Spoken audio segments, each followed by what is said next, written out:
Let's see if he can tack a strike on here, and if he does, we'll be dead even through 3. Interesting talking to Henderson before the match. You ask him how many practice games a week he gets. He says, not that, or he said, not enough. Too many. As we said, comfortable on the right lane, match all tied up, 3rd frame. Bowlers are exchanging lanes that they're comfortable on. Now Doug, if he, here you see it, the score is tied up, both players with a strike working. If Doug solves this left lane, we're going to have a shootout from here to the wall, I'm sure. The winner of this match goes on to play in game 2, Kevin Hayes. Hayes we saw earlier in the year. And then the winner goes on to meet 2-time defending champ and some of the best bowling we've seen in a while on this show, Greg Lothian. As you see, Doug Henderson challenging that fact with the strike here in the 4th frame. Now, Steve Miner, let's get a shot of his hand position if we can. He tucks his little finger. Now, we really don't see him tucking his little finger under right there.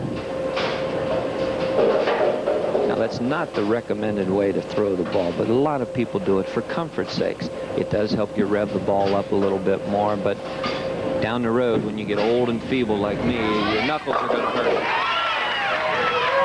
Well, fortunately, he hasn't reached that point yet, Bo, so Steve Miner with a strike in the 4th. That was an excellent shot.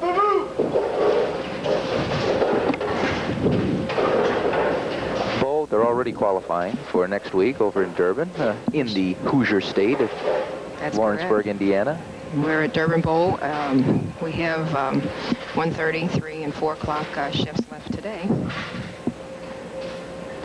As soon as Steve Miner throws this ball, you can give us an update on the scoreboard over there. Left lane. Does he like it? I think so. Oh, yes, and why not? A good mix on all the pins for Steve Miner.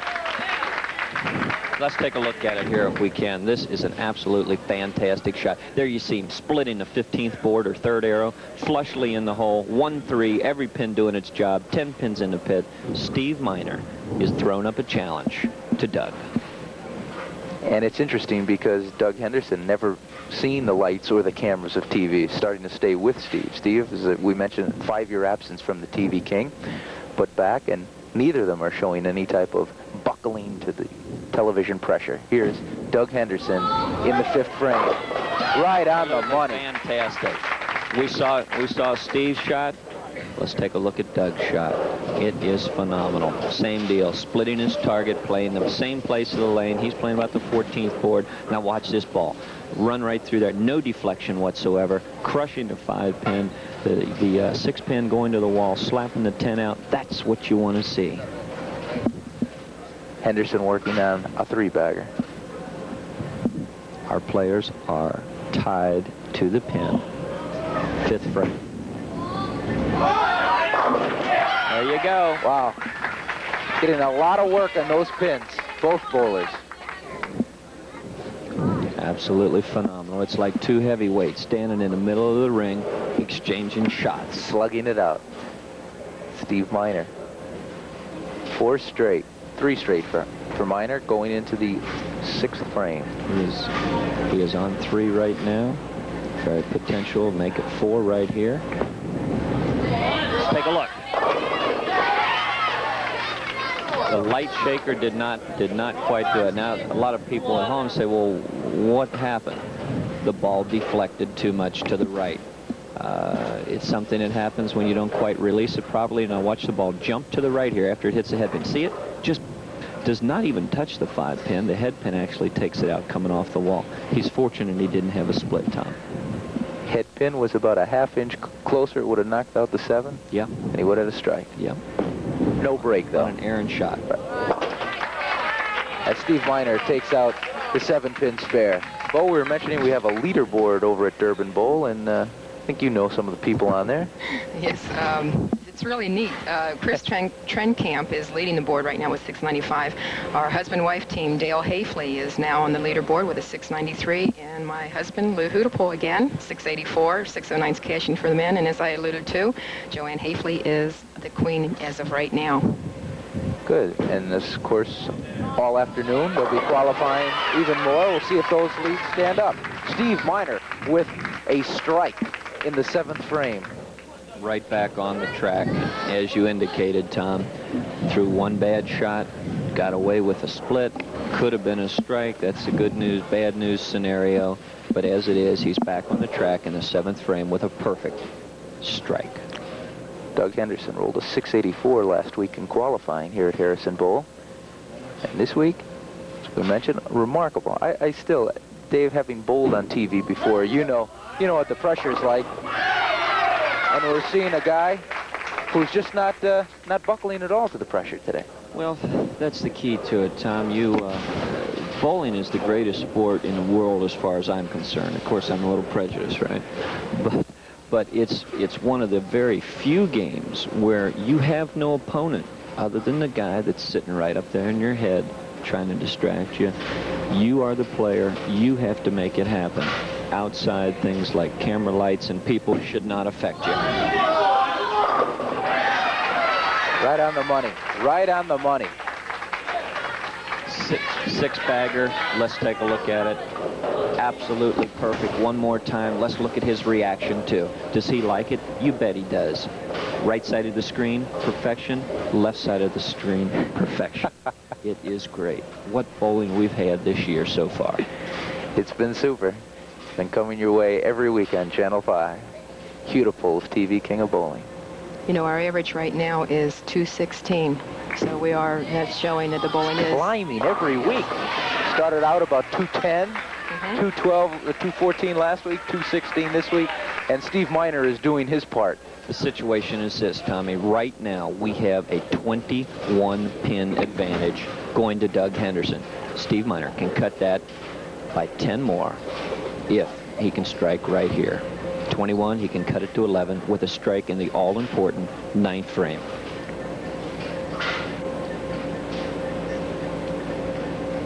Big shot for this man. Got to have it.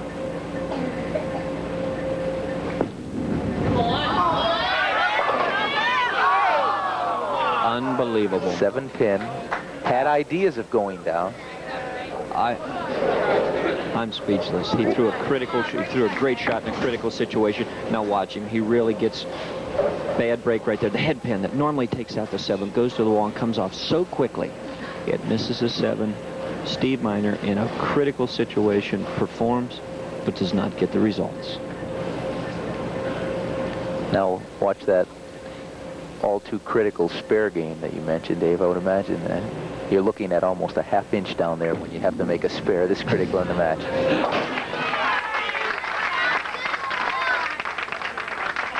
We taped some tips, as a matter of fact, the other day, and we will talk about 1-pin spares, Tom, and we'll show you that really the half-inch you look at is not a half-inch. There you see the lead right there. Doug Henderson, with a strike right here, will sew up the match. Match is mathematically not over yet, Tom. We can only kind of add things up and see what's going to happen. There you see the culprit that stopped it, the 10-pin, a weak shot. It was kind of a prevent defense kind of shot. He knew he didn't want to open. He's enjoying a 21-pin lead right now, going into the 10th frame. He'll take it. The hands went up. He was glad to have it. I guess so long as some part of the ball catches the pin. But we have some of the sponsors from Hudipol here today, as usual. If it weren't for the sponsors, we wouldn't be here, and we do appreciate their support. We'd like to thank the Pepsi-Cola Bottling Company for being with us the first 6 weeks, and we hope to see them back. Also from Hudipol, we have Al Canturo and Bob Casey, who are our Sunday morning regulars. They're always the cheerleaders here, and they're seeing a fine match by this man, Doug Henderson. Now well, it's over. It is over. Even if Steve strikes it out in the 10th frame, he would lose by a pin if Doug Henderson walked off the lane right now. I guess that's pretty final. Boy, I guess so. I don't think you could get any more final than that. Here's Doug Henderson putting the finishing touches on his first win.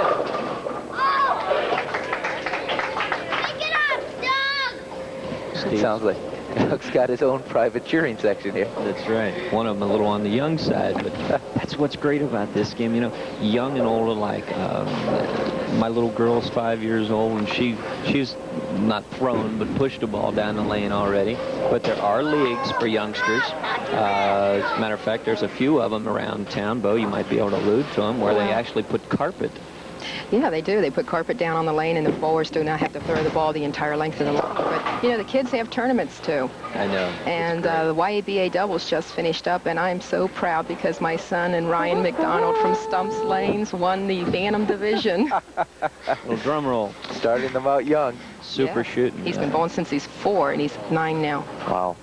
It's a fantastic game. And on the other hand, we've got people that I think I read an article in the Bowler's Journal that there was a 95-year-old man that bowls weekly, and he's still averaging in an area where he can be proud of it. There you see the score. Steve Miner, if he strikes, 226, but to no avail. Doug Henderson is the man that will go on to the next match, Tom. That's right. He'll meet Kevin Hayes coming up in game number 2. This just for the pinfall for Steve Miner. And not a bad day for him. Henderson had a super match, 248, keeping the average well above what we've been averaging at 216. So the first match is history here, and the Cutipol's TV King of Bowling will go into game 2, but recapping, Doug Henderson, a 248, 224 winner in game 1. He'll take on Kevin Hayes when we come back.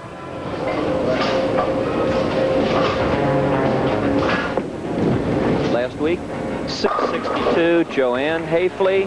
Harrison Bowl, congratulations, Joanne. Great shooting. Thank you. Looks like you've got a group of your rooters over here. Yes. I'll tell you, in addition to this, you've been racking up some other accomplishments. Why don't you tell us about them?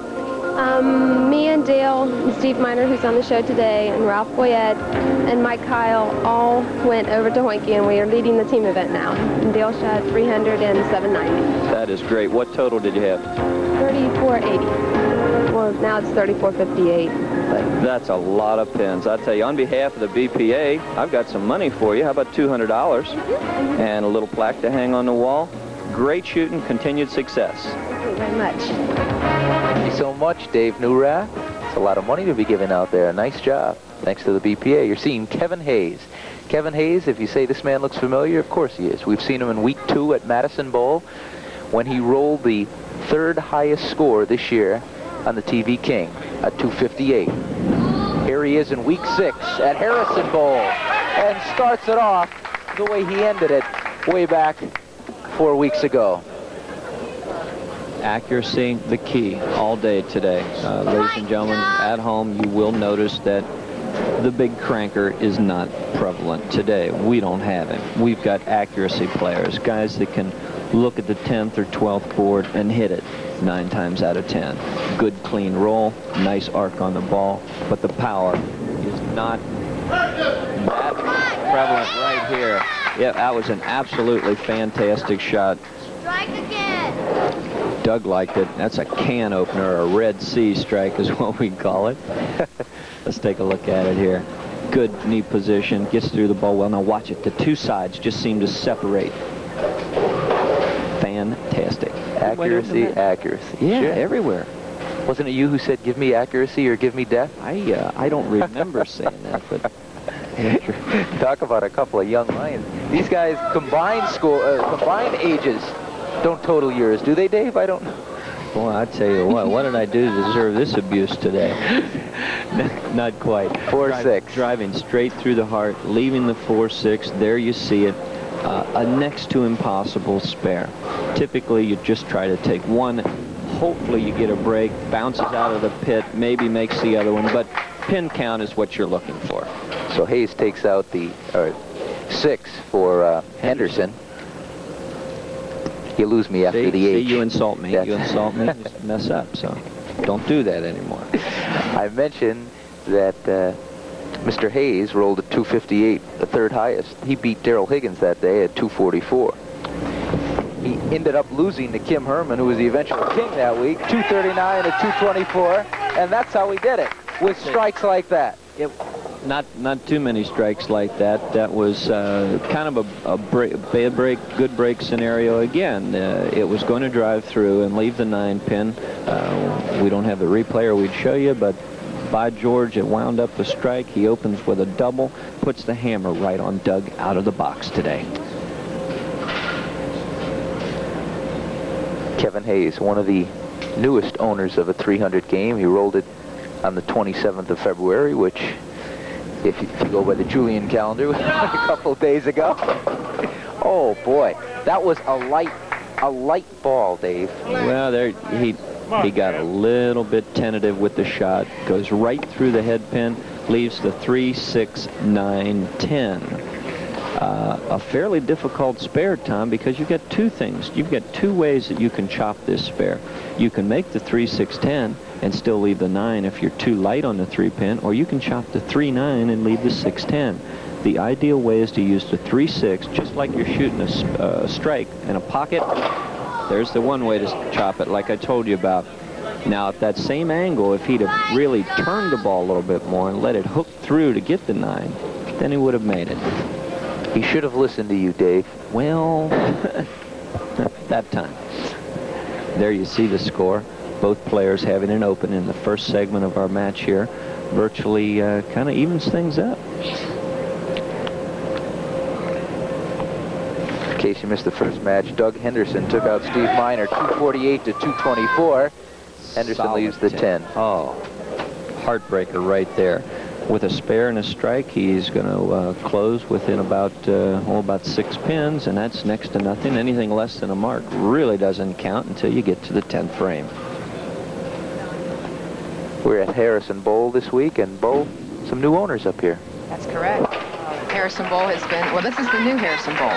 They've been built for 12 years. The old Harrison Bowl was a little bit over from here geographically, but Bruce Rabel, Al Meininger, and Rick Nauman, who are the owners of Harrison Bowl, and they also own Durban, where we'll be next week. So we have some really nice hosts. Geographically, the old Harrison Bowl is about catching all of a 3-wood from here.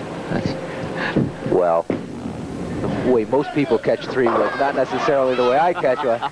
Doug Henderson back on track with the strike in the 4th frame. 48 pins. That brings the deficit to exactly 6 pins. Kevin Hayes, that man right there, holds a 6-pin lead as he steps up onto the approach. 23-year-old Kevin Hayes, 23, 24-year-old. You're seeing more and more. I guess the kids who were picking up the balls when they were 9, 10 years old starting to become prevalent on not only television, but newspaper headlines and everything, Bo. Well, you know, I think a lot of that is contributed to the fact that the BPA has an all-star travel league where the kids go around for 20 weeks during the winter season, and they compete in different center every week, and that teaches them to adjust to different lane conditions and different scoring conditions.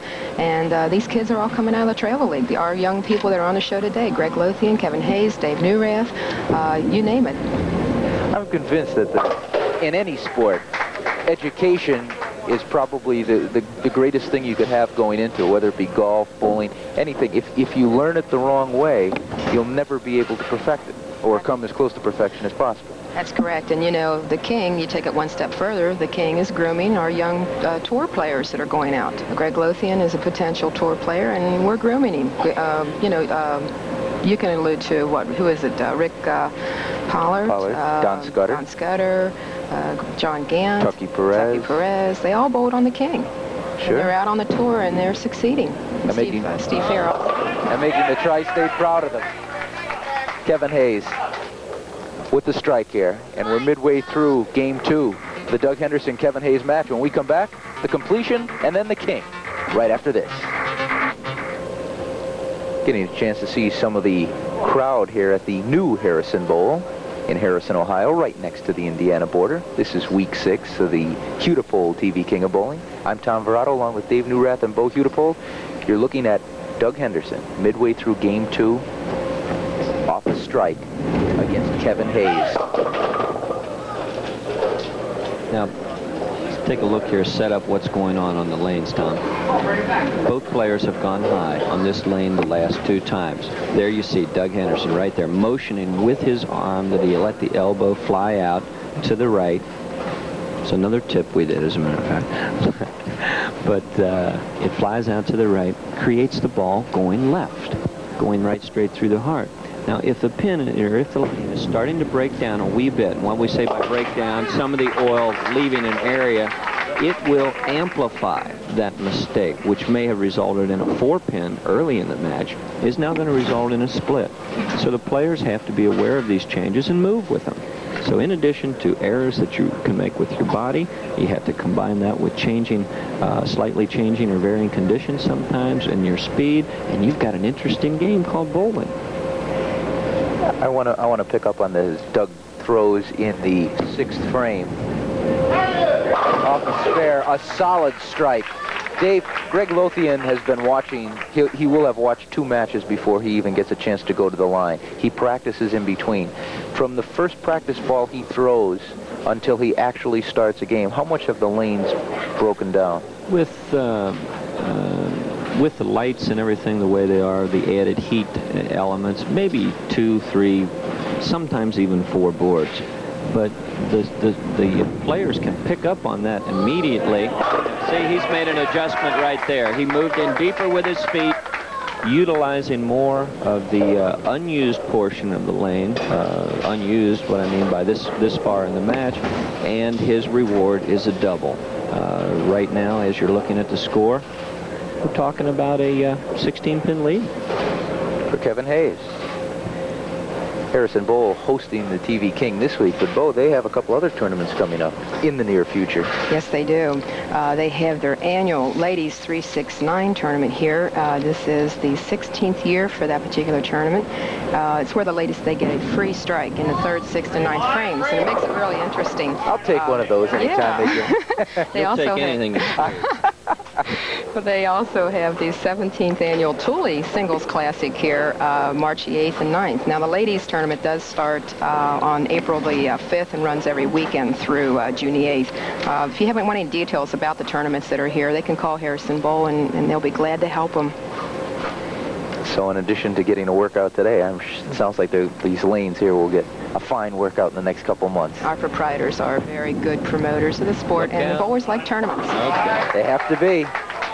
Dave, you were a little concerned with that shot, and the way it started out, I could understand why. He was sending it quite a bit wider than what he normally shoots his spares. He goes a little more direct than that, but he obviously picked up on the lane condition and played it to perfection. This man right here, Doug Henderson, can bring the match right into his grass with a strike right here. 7th frame. There it is. Nice mix, solid. You could almost hear a good strike if you close your eyes, right, Dave? That's exactly right. You know, a lot of people, they kid me. Sometimes I'll throw a ball, and before it's to the arrows, I'll just turn my back and start to walk away. Every once in a while when I hear the wrong sound, I know I left the 10-pin or the 4-pin, but in general, you can tell when you strike. With that strike, Doug Henderson has closed the match to 5 pins. With this strike right here, he will go 5 pins in the lead. It's a big shot.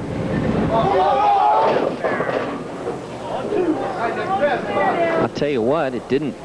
The results didn't look that good, but let's take a look at why he wound up with a split. Now, keep your eyes glued to the left-hand side of the screen, upper. Watch the head pin here, center. Go to the wall. Now watch it. Right in between the 4-7.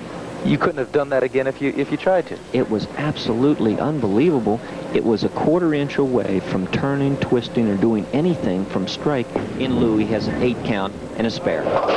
When you think about the width, Dave, Murat, and Bo Beautiful, the width of a pin and the chance of it going between pins like that. That's phenomenal. Let's see you do that, Dave. Unfortunately, I've done it a few times, but not on demand. Kevin Hayes. This is the 8th frame. Game 2. Winner goes on to meet 2-time defending king Greg Lothian. There were some pins that were a little undecided whether they wanted to fall on that one, Dave, but Well, with his type of ball, Kevin Hayes throws kind of your unassuming, I'm not going to use the word, yeah, I am, boring kind of strike. You know, just every pin does its job, and they all kind of wander back to the back part of the deck and then fall into the pit.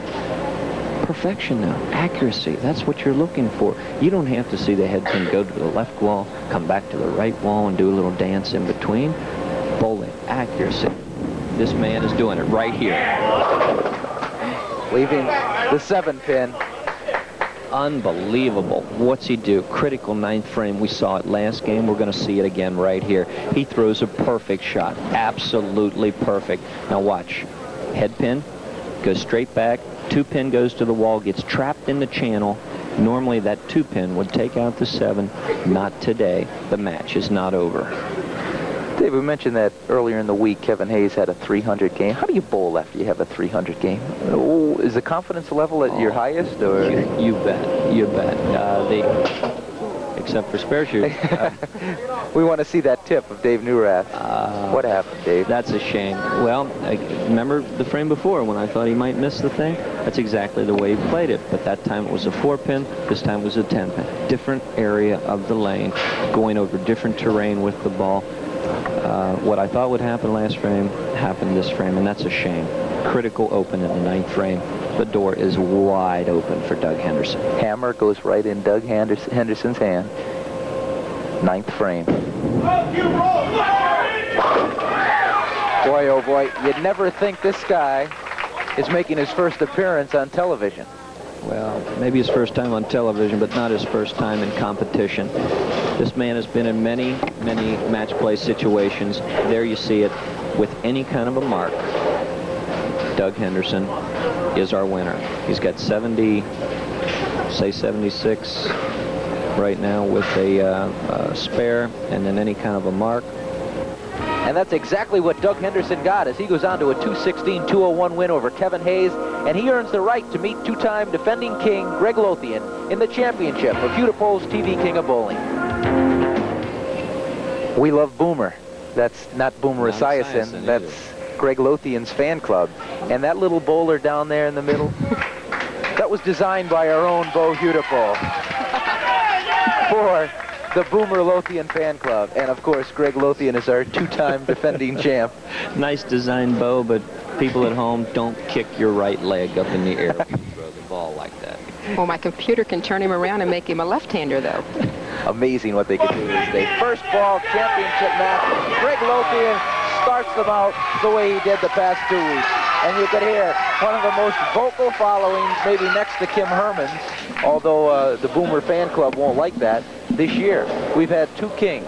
One has been Kim Herman for the first 3 weeks, then Greg Lothian for the last 2. Will Doug Henderson unseat him and become only the 3rd king in 6 weeks? Bo, I'm putting that question to you. Well, Doug is really stroking the ball well this morning. He's coming out under pressure and making the shots. And it looks like he has not the amount of speed that he had before. He, leaving the 4-8 that time, I tell you what, you say you don't play your opponent. Greg Lothian came out, took no time, threw an absolutely crushing strike. He established with 1 shot that he is the man to beat. Trying to duplicate Kim Herman's feat of 3 straight weeks as king. 4-8 is history for Doug Henderson. That does a lot of things to your opponent. To have the crowd behind you, it does affect you. It does affect most people anyway. But to take no time, come out and throw a shot that was as strong as Greg Lothian, that says it all. Come and get me. That's exactly what he's saying. Let's see if Doug Henderson is up to the challenge. You know, Doug has bowled really well in our qualifiers this year. He's been with us almost every week, and he's been cashing consistently. That's what you like to see. So, Boomer's mob is up and on their feet. Greg Lothian, 22 years old. Doug Henderson, 24. Kevin Hayes, 23. That's No wonder I can't. The future is bright, Bo, for bowling in Cincinnati. There's an age restriction on the qualifier. I guess. Average age 27 and a half today. The wonderful classes that we have available in the city at the different centers really do help. How about that for a strike? We went from 4.79 to a strike, and the 10-pin did all the damage.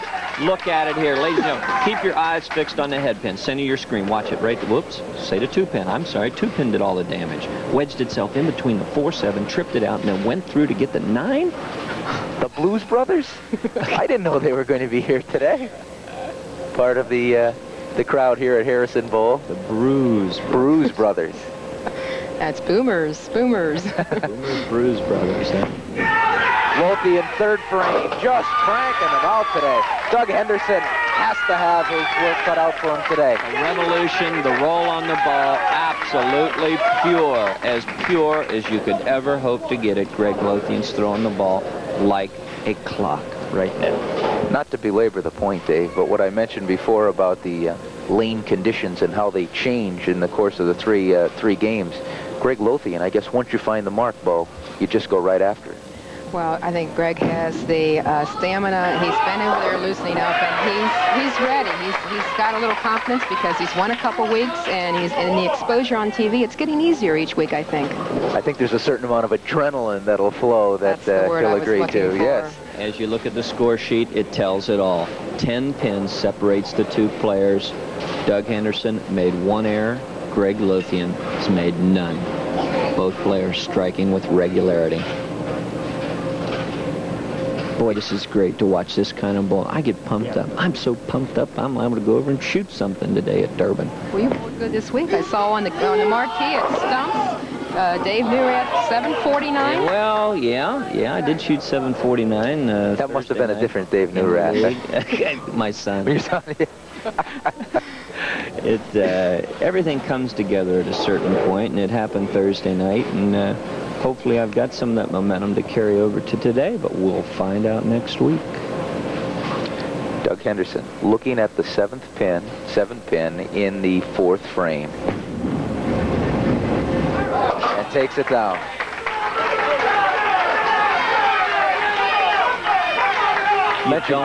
Go ahead, Dave. You don't want to quit striking against this man, Greg Lothian. He is awesome. He's got 3 straight, looking for 4, as we mentioned earlier. A 300 game will net you a bass boat this year, but high score will get you a color TV. That's a TV from our 7-Up friends, and the bass boat is Mercury Outboard from Jimmers Marine. Too much. No 300 game for Lothian today as he leaves the 10 pin. Oh, Tommy, I'm telling you what, he is really looking good. That ball was the weakest ball he's thrown of the match. Take a look at it right here. We're going to see some deflection, but watch this ball rev up on the back end. Profile, watch his reaction. He wasn't real pleased with it. You could see it there. The ball skidded on him about an extra 5 to 10 feet. He noticed it. That's why he didn't root it home with a clenched fist. Cross lane for the 10. Takes out the 10 pin. They're qualifying this week for next week's show at Durban, and then I guess we can never look too far ahead, can we, Bo? That's right, because next week we are going to be at LaRue Lanes in Highland Heights, Kentucky, and visiting our good friend Charlie Goldfuss, who is a super proprietor too. We saw Charlie last year, and happy to see him again this year. Greg Lothian, 5th frame. Mentioning about the high game getting the TV, right now the owner of that high game is Daryl Higgins at 269 from week 2. But that could be in jeopardy today if Greg Lothian continues to roll the way he has in the first 5 frames, Dave. Okay, what has happened? We've had a lot of noise. We've had a lot of excitement out of Boomer's crew. It's got 99 in the 4th. If Doug Henderson strikes on this ball, he's got 89 in the 4th. There's only 10 pins separating these two players with a strike out of Doug Henderson. 10 pins, next to nothing. Let's watch. How about that? Notice all year, It's come down to one bad ball or one miscue in the final game that's cost it for the championship. There you see it, 10 pins separating the two. Both players strike up in the 5th frame. This is bowling. This is match game competition at its highest degree. Like you said, Tommy, one mistake, catch you later. Boy, and we've had the bowlers on it that have been able to capitalize on those mistakes. They just jump on it. I mean, they just wait for the other guy to make a mistake. A mistake. That was potential disaster, though. You bet, you bet. And still is. The 610, to the more experienced player, is not that difficult to spare, and Doug should not have that much trouble with it. But any multi-pin spare always carries the potential of chopping, either going by, getting the 10, leaving the 6, or hooking into the 6, going past it. That's how you make it. I guess we'll give him the benefit of the doubt as being an experienced bowler, even though Doug Henderson has only been bowling for approximately 6 years. Oh, that's fantastic. Everybody can learn. You're never too old. You're never too young. BPA supplies the equipment. They supply the area. And they provide the instruction, in most cases, to at least give you the basics to go out and have some fun. And that's the basis for this game. Greg Lothian, not quite enough oomph. Not quite enough oomph is right, but he almost left the 4-9. That strong, revving, powerful ball that we talked about almost cut directly through the back of the pins, leaving the 9. It fell forward, almost took out the 4, but almost doesn't count. We're looking at 11 pins, the difference between the two players. Both players, with this cover, will have a spare up. There it is, the 4-pin spare. Dave was mentioning the BPA earlier. They're well represented today, Bo, as always. As always, that's for sure. Our friend Sam Coleman is here again from Coleman Lanes. Mike McDonald from Stumps, where we will be in a few weeks, and Walt Tarpley, where we will be next week from Durban Bowl. And very quickly, Durban Bowl has made arrangements to have something really exciting happening in Cincinnati. We always like to go back and say the good old days and different things. Right. And the nostalgia is famous Shaneland All-Stars team with Eddie Jackson and crew, and the Beautiful All-Star Ladies team is going to put on an exhibition and a clinic at Durban Bowl on March the 15th and 16th. And we'll talk more about it next week, though. Super. That man right there that you see enjoys a 20-pin lead. I'm sorry, a 10-pin lead still. By not striking in the 6th frame, he left the advantage on the table for Doug Henderson to jump up and keep it within 10 with a strike. He does that. Henderson is not going to quit here. He's got the momentum of 2 fine games already today, and he's going to try to make it 3, but he's got his work cut out for him. Here we get into the critical part of the match. Every frame, every ball is critical, yes. But your paper runs out, your chance to throw strikes or your opponent to make an error gets less and less. Right now, going into the 8th frame, 10 pins, Greg Lothian, the leader. This man, opportunity to cut it to 0 with a strike. It's been the story for Doug Henderson this game. Strike, spare, strike, spare, strike, spare. And now he leaves the 10-pin. Tommy, critical shot again. What's he do? He flushes it right there in the 1-3, but watch the 6-pin. Second from the right-hand side. See it go up and around the neck of the 10-pin. Bad, bad break. Great shot. He better shoot cross lane, cover it up. Do not make a mistake against Greg Lothian. And he hasn't.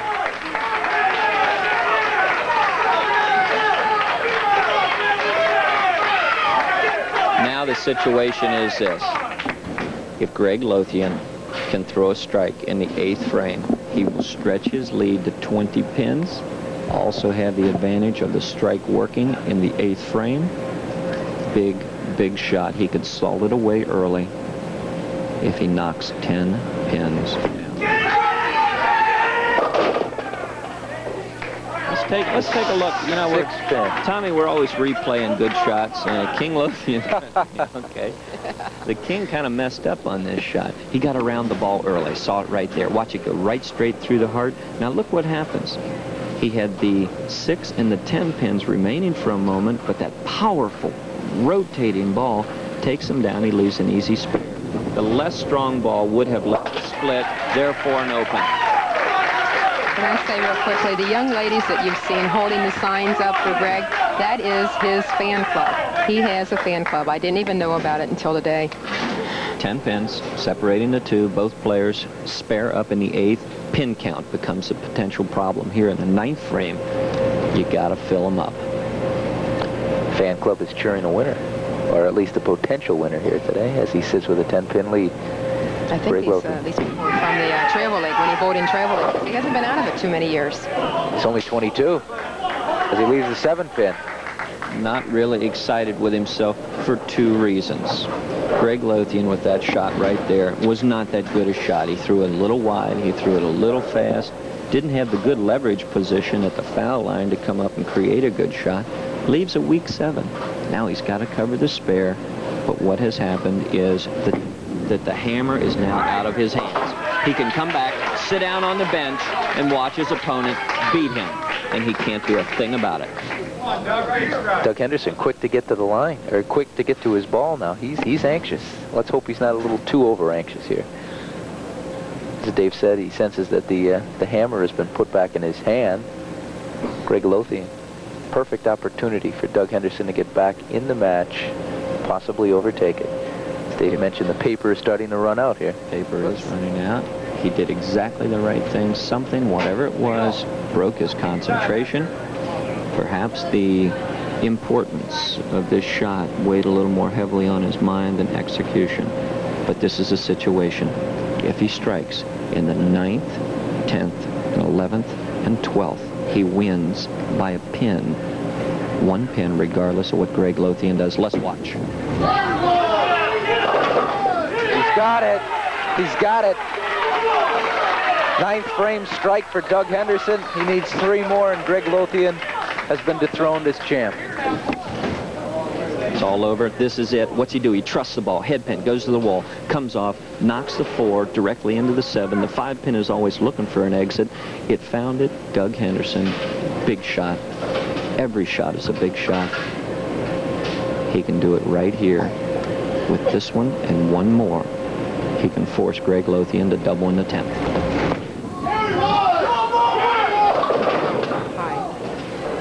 No. 6-10. Okay. All he did in the 9th frame was to set up the potential winner. He did not do it. The situation is this now. With a spare and a strike, he forces Greg Lothian to get a good count and spare in the 10th frame to be our winner and retain his crown.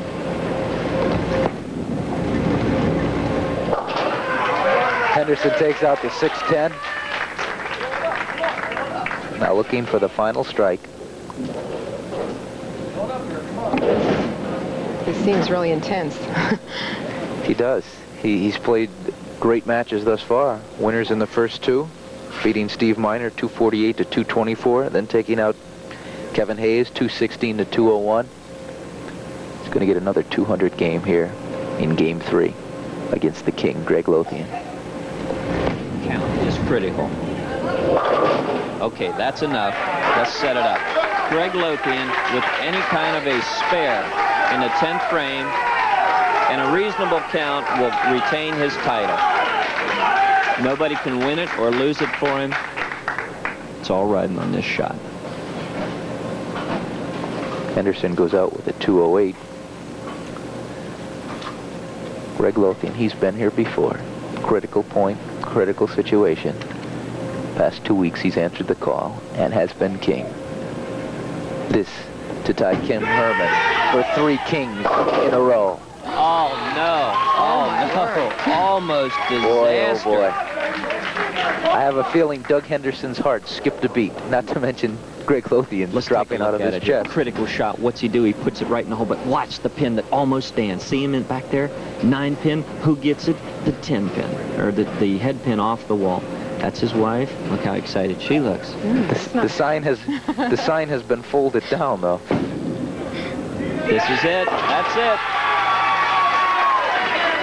Takes out the spare for Greg Lothian.